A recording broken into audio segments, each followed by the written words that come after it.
How's everybody doing? Good. Yeah, awake? Yeah, awake. Still have money left? Yes, $2. You have $2. 94. 94 for this guy. $94. Now I'm going to auction. $94. We gotta get it 500. $3,000. What are we auctioning? I don't know. My sanity. That's what I got. Yeah. Crazy. Okay. Well, cool. Omnicon. It's a real pleasure and honor to be here for my very first time here. Not my first time in this part of Texas. I've been in other conventions in the past few years, and I know you guys have a big heart and loyal following for anime and manga and video games and all that awesome stuff, the things that make us geeks proud. Right? Speaking of geek pride, Jaeger Master, you know, I love the mashup shirts here. Pacific Rim, anybody? Gypsy Major. Everybody go see that again and drag your friends with you. That movie needs to do a lot better than it is. It needs to send a message to Hollywood so we can get more cool stuff. More mecha, more kaiju. We got Godzilla coming next year, which looks cool and everything, which will make you forget the Matthew Broderick one. Oh yeah, that was awesome. It's like, I wonder if we can make a good live-action anime movie. RoboCop. RoboCop? They're doing RoboCop. I don't know. We'll see. No, they're rebooting RoboCop. But craziness, yeah. So my name's Kyle, and I'm an alcoholic. Oh, wrong meeting. Voice actor. That's it. Okay, inner voice. Okay. Hi. So yeah, I'm a little scatterbrained. Yeah, so I do this voice acting thing, and I have been since 2000. In the year 2000. Yeah, so I started on this obscure show no one's heard of called Dragon Ball Z. And talk about luck, man. I grew up wanting to do this ever since I was a kid, watching Looney Tunes, watching all those great cartoons. Animaniacs. I was 70s, man. 70s and 80s. 70s. 80s. And 80s. And we had 80s and 90s babies in here. 80s. Yeah. All right, cool. Turtle awesome. Power. Turtle Power. It was That's right. Power Rangers. Woo! Yeah! That's fun. Yeah, so it's trippy to be involved in these properties where, and I was talking to my liaison over lunch, it's like, wow, people come up to you and they tell you, that's like, you were my childhood, man. That's a trippy thing to hear. So if you ever grow up and do this, and someone tells you that you were their childhood, you think, oh, that just makes you feel old. But no, it's really a good, warm feeling. It's like, wow, I got to be part of the corruption of the youth of America. Yes, watch the cartoons. Yeah, all that fun stuff. But yeah, you know, at the time, when you're doing stuff like next time on Dragon Ball Z, you know, you have no idea that is going to have an impact on pop culture, that people are going to come to you 13 years later after the fact and go, I used to rush home every day to watch Dragon Ball Z on Toonami. Yeah. Every day after school to watch Sailor Moon, Dragon Ball Z, or Gundam Wing, or all that stuff, and then like, wow, I was a part of that. Just sweet. That was trippy. Toonami, right? So it was amazing. I grew up wanting to do voice acting. If you go to Tiffany or any other voice actor panel, chances are they're probably going to say they fell into it by luck. You know, they happened to have an audition. I was like, no, I wanted this since I was a kid. So, but there's no like cartoon voice acting to be done in Dallas. There's anime with Funimation, and I got in with them, obviously. I was working in Radio Disney at the time. I was a DJ for them. And our promotions department was looking for, like, what's the hottest thing out there? Oh, this Toonami thing is hot. What's the #1 show rated on TV? Dragon Ball Z. So they go to Funimation and they end up getting the rights to start giving away Dragon Ball Z toys and action figures and stuff. And they also find out that they have open auditions going on. And they knew how bad I've been wanting to do voiceover for anything animated. I'm just like, this is a dream come true. So they told me, I go in and try out. I read for Teen Gohan and eventually get it. But I read for like 4 or 5 other small parts. I don't even remember what I read for. I get hired and I start doing voices on the Barhawk special. 2 weeks after Chris Sabat, you know, Vegeta, and he directed the DBZ dub. He calls me and he's like, oh, hi guys, Chris Sabat. He's got that real low bass voice. It's like, we want to hire you to do some voice work for us. I'm like, you couldn't peel me off the ceiling that day. It's like, oh my God, my dream is coming true. I get to voice for animated stuff. blown. So I go in and do that. And then I do Cell Saga stuff post-Cell, which like little bit parts. They have these little, filler episodes before they get to the part where Gohan shows up and going to high school and stuff. So I do a little of that, and then they say, congratulations, you passed the trial by fire. Like, what? It's like, well, because when you're doing anime dubs and you're matching lip sync, that's a technical skill. Not everyone can do it. And I guess they thought I faked it well. But they said, congratulations, we love your Gohan, you're Gohan. I'm like, yes! And I was super, super stoked because I didn't have to voice match anybody. See, Chris Sabat and everyone else had to copy all the other characters from what the Canadian dub had done, right? So, but Teen Gohan hadn't been dubbed yet. Not in the Canadian version. So we forge ahead. And then a couple months after doing Gohan for a while, then I get Chris Sabat goes, so we're losing our narrator. We know you have a pretty wide range. We listened to your character demo. We know that you got a movie trailer voice in you somewhere, right? It's like, oh yeah. So then I tried out. They ran some test lines. It's like, yeah, you're it. Like, next time. It's like, oh. 5 years before that, I was going around the apartment imitating the narrator. Sit there brushing your teeth like, next time, Kyle's gonna brush his teeth. He's gonna say, I'm gonna take a pee.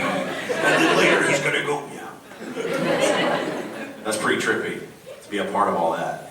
And then Yu Yu Hakusho and Blue Gender, those popped up. I got to do Karasu, which I didn't audition for, I was just cast. Justin Cook, who's Yusuke on that show, said, I got a villain for you. I'm like, really?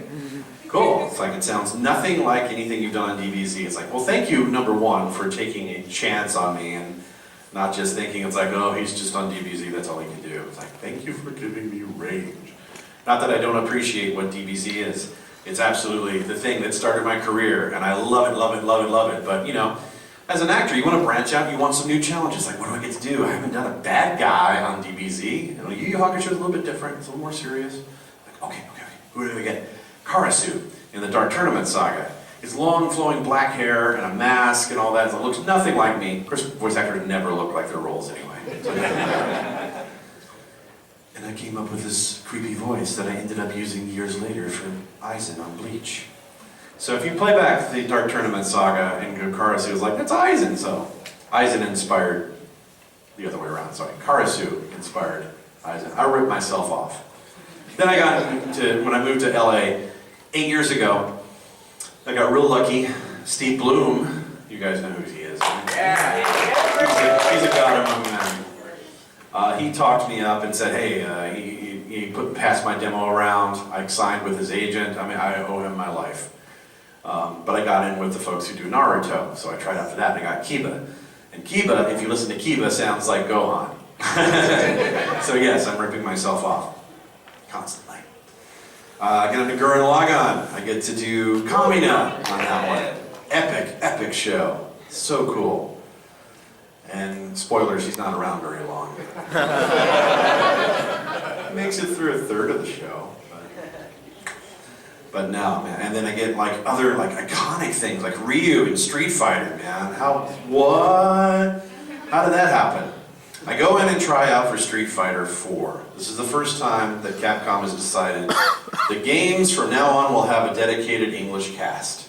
I was like, ooh, exciting opportunity. I go in and I read for E. Honda, M. Bison, El Fuerte, just because it was fun. And then Ryu, and then I forget maybe someone else. And I thought, there's no way when I get Ryu, he's like the main dude. And then I got I'm like, what? That happens? Really? So I get that, and man, that's trippy. Because this movie came out last year from Disney called Wreck-It Ralph. Yeah. And bless their souls, they decided to have cameos from characters and have the actual voice actors come in and reprise their role. So they came to me. I'm like, oh. I have no ego whatsoever, but my head was pretty inflated that day when my agent calls and she goes, Disney wants you. I'm like, what? I tell them yes, I don't care what for, I'll do it for free. Just no, you're not doing it for free. They want you to reprise your role from some game. Like, oh. Because 2 weeks previously, the very first trailer came out when you see Ralph, it's Ralph, and I'm a bad guy. And he's sitting in the Evil Villains Anonymous meeting, and it's like, oh, and everyone watched the trailer. It's like, that's clever, that's cool. There's all the Street Fighter guys. It's like, I wonder if there's a chance at the back of my head that maybe the good guys would show up. And they did. So Ruben Langdon, who's Ken, they called us both in, and we not together at the same time, which is ironic because it's just 10 seconds on screen, but we got to do that. And I got to do it like 4 times. They kept rewriting the cameo. So he's like, where's Ryu in that? I was like, you know, the very beginning in the arcade when the Dance Dance Revolution girl goes, hey, you know, the coast is clear, arcade's closed, and I'm like, sure you can! All right, well, let's go to Tappers, Ken. So Ryu gets to kind of help set the rules of the world up in Wreck-It Ralph, which is awesome. And then Sonic does too. He goes, if you leave from your game or you die in this world or whatever, blah, blah, blah, blah. So You don't get reset. yeah, exactly. There you go. So that was really Seen cool. it 5 times. Get water! Agua! That's good stuff. Oh, Yeah, so people talk about iconic, what's your favorite thing? DBZ is always going to be super special to me because that's what started it all. Getting to be on Wreck-It Ralph, getting to be on a Disney movie. I mean, and you know, us voice actors, we feel like rock stars when we come to anime cons, but as you know, we're not celebrities. We're not treated that way in the real world. The respect level is like almost non-existent. It's like, anime? What's that? Like, guys, come on. As popular as it is, Pokemon, Dragon Ball Z, the things that these kids are still going crazy over, you have no idea what anime is, really? And, you know, it pays next to nothing. I mean, it pays, if it were a 40-hour-a-week salary job, it'd be pretty good, but, you know, if you're making roughly $65 an hour for 2-hour minimum, so $128 minus taxes, blah, blah, blah, you quickly find out why one session's not going to pay for your rent. You work on a video game, you make $200 an hour, 2-hour minimum. Okay, that's better. I've worked on games where I've had literally like 5 minutes of work, like on Final Fantasy 13. Just bit part soldiers, like, there he is, get him! Sign the paperwork, $800. Like, oh. I got a 4-hour minimum with that. Love getting that. So when people say, what's the best part about being a voice actor? You get to play and get paid for it. Varying amounts, obviously. Now, your goal as an actor should not be, I want to be rich and famous, because the chance of that happening is next to none. I mean, that's just like, that's really shallow. Of course, we all want more money, of course, but if you can make a living doing what you love and have a comfortable living and not have to worry about bills, you don't have to live in a mansion and drive the fastest car, just live comfortably.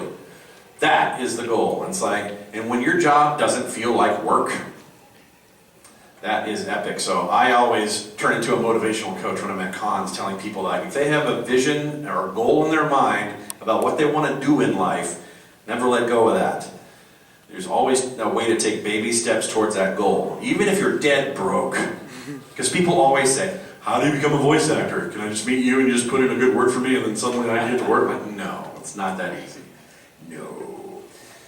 You got to pay your dues just like any other thing. Like, if you want to be a doctor, you go to medical school. You want to be a lawyer, you go to law school. You want to be an actor, you take classes and workshops and get experience when and wherever you can. On camera, off camera, podcasting, radio. Any chance to hone your craft and build your confidence. Man, confidence is so key in this craft. It's just insane. So many people, and this was me as a kid. I want to be a voice actor, but I'm shy. You got to overcome that shyness somehow. Or if you have a speech impediment, or if you have like a regional dialect you can't let go of, you ain't going to get to work very much with this sort of thing going on. Hey, Goku! You take them sincere beans and then you fart something fierce, man. You know what I'm saying? Yeah.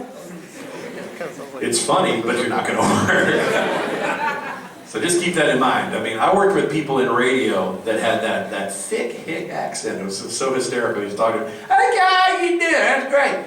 And then, oh, hold on, I got to go talk on the air. And he turns the microphone on. It's like, oh, the 98 FM, the hottest hits in the land. And coming up next, Celine Dion. Okay, so anyway, I go down to the bar and like it turns into a cable guy all of a sudden. Oh, man. So keep that in mind. Work with a dialect coach.